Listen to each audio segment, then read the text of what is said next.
જય મે ફ્રેન્ડ્સ, તો આજે હું બનાવવાની છું બટાકા પૌવા. તો તમને વળી એવું થશે કે બટાકા પૌવામાં તો વળી નવું શું છે. તો આજે હું તમને અલગ રીતથી બટાકા પૌવા બતાવવાની છું. તો એની માટે આ પૌવા ધોઈને લઈ લીધા છે, કોરા કરી લીધા છે. હવે એમાં આપણે મસાલો પહેલાં કરી લેવાનો. તો આ ગરમ મસાલો છે એ આપણે એડ કરી દઈશું. આ હળદર છે એ પણ એમાં એડ કરી દઈશું થોડી. આ મરચું છે એ પણ એડ કરી દેવાનું, અને આ ધાણા જીરું છે એ એડ કરી દેવાનું. આ મરચું ને બધું થોડુંક અત્યારે એડ કરીશું, થોડું વઘારમાં કરીશું. હવે આ બધું મિક્સ કરી દેવાનું.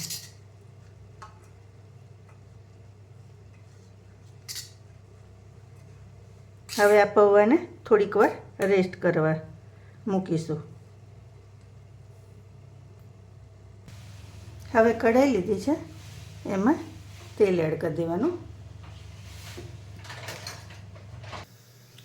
તો તેલ થાય એટલે રાઈ એડ કરી દેવાની, અને થોડુંક જીરું એડ કરી દઈશું. હવે આ બટાકા એડ કરી દેવાના.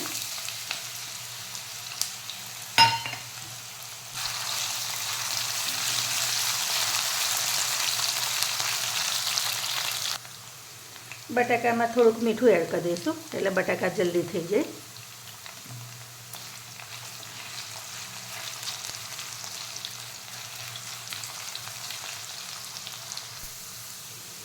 બટાકા થવા આવે ને એટલે આપણે ડુંગળી એડ કરી દઈશું.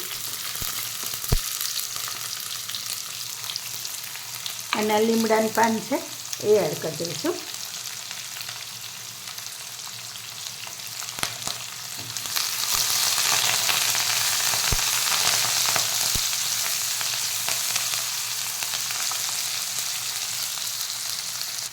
હવે ડુંગળી થવા આવે ને એટલે આપણે શું કરવાનું, આમાં 2 ચમચી જેવું પાણી એડ કરી દેવાનું.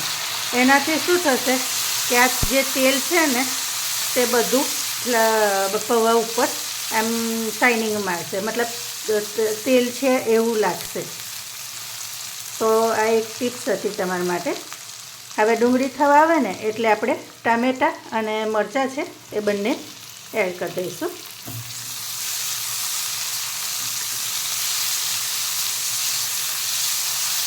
અને આ ટાઈમે આપણે ફૂલ ગેસ થોડોક રાખવાનો, અને ટામેટાં અને મરચાં એડ કરવાના, અને આવી રીતે હલાવતા રહેવાનું.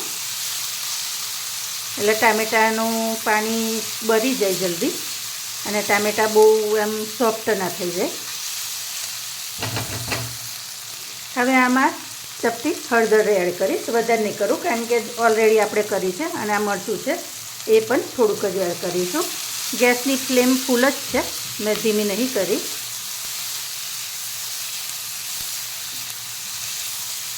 હવે આ બધું આવી રીતે સરસ થવા આવે એટલે આપણે પૌવા એડ કરી દેવાના.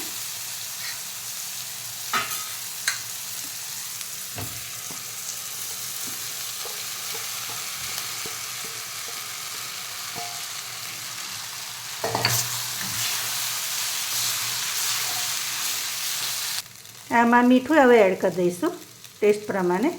થોડુંક પહેલાં એડ કર્યું છે એટલે ઓછું એડ કરવાનું.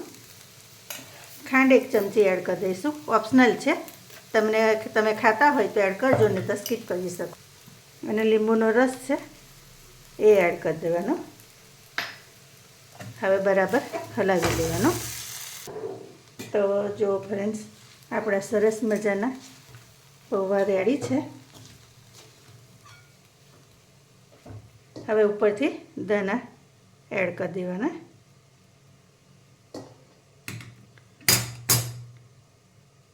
તો નવી સ્ટાઇલના બટાકા પૌવા રેડી છે.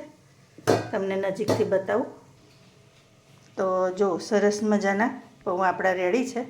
તમે પણ આ રીતે ચોક્કસથી એકવાર ટ્રાય કરજો. ચાલો, તો નવી રેસીપી સાથે આપણે ફરી મળીશું. Thank you.